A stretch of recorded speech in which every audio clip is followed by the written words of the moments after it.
భారీ వర్షాలు ఉమ్మడి నిజామాబాద్ జిల్లాను ముంచెత్తాయి. ఇక బోధన్ నియోజకవర్గంలో భారీగా పంట నష్టం జరిగింది. ఆ పంట ముంపు ప్రాంతాల్ని ఎమ్మెల్యే సుదర్శన్ రెడ్డి పరిశీలిస్తున్నారు, రైతులకు భరోసా ఇస్తున్నారు. ఇక బోధన్ నియోజకవర్గంలో కావచ్చు ఉమ్మడి జిల్లాలో ఏ మేరకు పంట నష్టం జరిగింది, రైతులకు ఏ విధంగా ఆదుకోబోతుంది ప్రభుత్వం అనే అంశాలపై మాట్లాడేందుకు మనతో మాజీ మంత్రి బోధన్ ఎమ్మెల్యే ఉన్నారు. సార్, అంటే భారీ పంట నష్టం జరిగింది, ఎట్లా ఉంది అసలు సిచ్యువేషన్? మీరు తిరుగుతున్నారు, ఎట్లా? బహుశా ఇది ఒక సిస్టంలో మనకు ఎప్పుడు రాని విధంగా వచ్చింది. జనరల్గా నిజాం సాగర్ ఆగస్టులో ఎప్పుడు రాదంట, సెప్టెంబరు అక్టోబర్లో మన ఫిల్లింగ్ వస్తుంది. కాబట్టి గోదావరికి కూడా లాస్ట్లో మహారాష్ట్రలో ఉన్న ప్రాజెక్టులన్నీ నిండిన తర్వాత ఆగస్టు తర్వాతనే రావాలి. అటువంటిది బహుశా రెండు ఒకటేసారి వచ్చే వరకు వాటర్కు చాలా మనకు ఇబ్బంది అయిపోయింది రైతులకు. ఇదంతా మనము ఒక 3 మండల్స్ సాలూరా, బోధన్ అండ్ రెంజల్, నవపేట్, ఈ మండల్స్లో మనం గోదావరి పక్కన ఉన్నాం, మంజీరా రివర్ పక్కన ఉన్నాము. చాలా సంవత్సరాల నుంచి పంటలు పండించుకున్నాం, సాగు చేసుకున్నాం. దాంట్లో భాగంగానే ఈ విధంగా ఫ్లడ్స్ వచ్చే వరకు ఎంత మేనేజ్ చేసినా అక్కడ మనము శ్రీరామ్ సాగర్లో ఆఫీసర్లకు చెప్పి 15 to 16 TMC ప్రాజెక్టులో తక్కబెట్టించాము నీళ్ళు. అంటే మన నిజాం సాగర్లో నీళ్ళు ఎన్ని పడతాయో అన్ని నీళ్ళు అక్కడ తక్కబెట్టినాం. అయినా వాటర్ ఎక్కువైంది. నియర్లీ లాస్ట్కు 5,75,90,000 దాకా మనం ఇన్ఫ్లోస్ వదిలేసినాం. అక్కడేమో నిర్మల్ వాళ్ళు అల్లరి చేస్తూ ఉన్నారు అంతకంటే ఎక్కువ వదలాలంటే. ఈ విధంగా డిఫరెంట్ ప్రాబ్లమ్స్ వచ్చినా అధికారులు మేనేజ్ చేశారు. అయినా ఈ పంటలు మనకు సోయా కానీ వరి కానీ ఒక 3 రోజులు ఉన్న తర్వాత వాటర్ ఏదైతే పంటలు ఉన్న ప్లేసులలో నీళ్ళున్న తర్వాత చాలా మట్టుకు చెడిపోయాయి.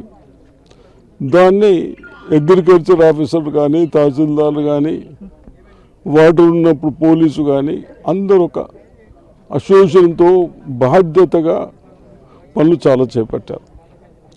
వాళ్ళకు కూడా నేను అభినందిస్తూ ఉన్నాను. ఎప్పుడన్నా మన డ్యూటీగా మనని ప్రజలు ఇబ్బందులు ఉన్నప్పుడు అయినంత మట్టుకు వాళ్ళు ఇబ్బందులు తొలగించడానికి వాళ్ళు మ్యాక్సిమం ట్రై చేశారు. ఇప్పుడు ప్రజలే చెప్తా ఉన్నారు, సీఏలు, తహసీల్దారు 3 రోజులు ఇక్కడనే ఉన్నారని. అది సంతోషకరం. అంటే మనతో ఎంత కావాలో చేసినాము, బ్యాలెన్స్ అయినా నియర్లీ 14,373 ఎకర్స్ సోయా పోయిందని చెప్తా ఉన్నారు. అదేవిధంగా ప్యాడీ 18,000 ఎకరాలు ప్యాడీ పోయింది. ఇది ఈ కాన్స్టిట్యున్సీ బోధన కాన్స్టిట్యున్సీ ఈ మండల్స్లలో నాకు తెలిసినంత మటుకు సోయత రాదు, ప్యాడీ కూడా రాదు. ఇవన్నీ రాదు, రేపు రెండో పంటకి కావాలి. అంతేకాకుండా మేమందరము ఇవన్నీ కెనాల్స్ లేక నిజాం సాగర్ నీళ్ళు రాక కేవలం బోరు బాయిల పైన డిపెండెన్స్ ఉన్న వాళ్ళం. దాని మీద ఆధారపడి ఉంటే వేలాది పోల్స్ పోయాయి. అవి కూడా డిపార్ట్మెంట్ వాళ్ళు అన్నీ ఎస్టిమేషన్ చేశారు. ఎన్ని పోల్స్ పోయినాయి, ఎన్ని ట్రాన్స్ఫార్మర్స్ పోయినాయి, అన్ని లెక్కలు తీశారు. అవన్నీ రెడీగా చేశారు. ఎక్కడన్నా అవసరం ఉన్నది ఈ పంటలు మనం 2 తల్లు ఇస్తే బయట పడతామంటే అది ఇయ్యేందుకు కూడా తయారున్నారు. కాకపోతే అక్కడి దాకా ట్రాన్స్ఫార్మర్ పోవాలి. అది రైతులు వాళ్ళు కోఆర్డినేషన్ చేసుకుంటూ ఉంటారు. ఎలక్ట్రిసిటీ వాళ్ళని కూడా నేను అభినందిస్తూ ఉన్నాను. ఇప్పటి వరకు అన్ని లెక్కలు తీసేశారు. అంటే ప్రభుత్వానికి నివేదిక ఇచ్చేసారా? ఎట్లా రైతులు ఎట్లా ఆదుకోబోతున్నారు? తప్పనిసరిగా ముఖ్యమంత్రి గారు నిన్న కూడా చెప్పారు, ఇది రైతు ప్రభుత్వం అంటున్నాం. రేపు 9th నాడు క్యాబినెట్ ఉంది కాబట్టి మన క్యాబినెట్లో డిసిషన్ తీసుకుంటారు. అంత లోపల ఎక్కడ కూడా 1 ఎకరం మిస్ కాకుండా ఇవ్వమని చెప్పడం జరిగింది. ఏం తీసుకుంటారో అవన్నీ తర్వాత సంగతి, కానీ తప్పనిసరిగా తీసుకుంటారు.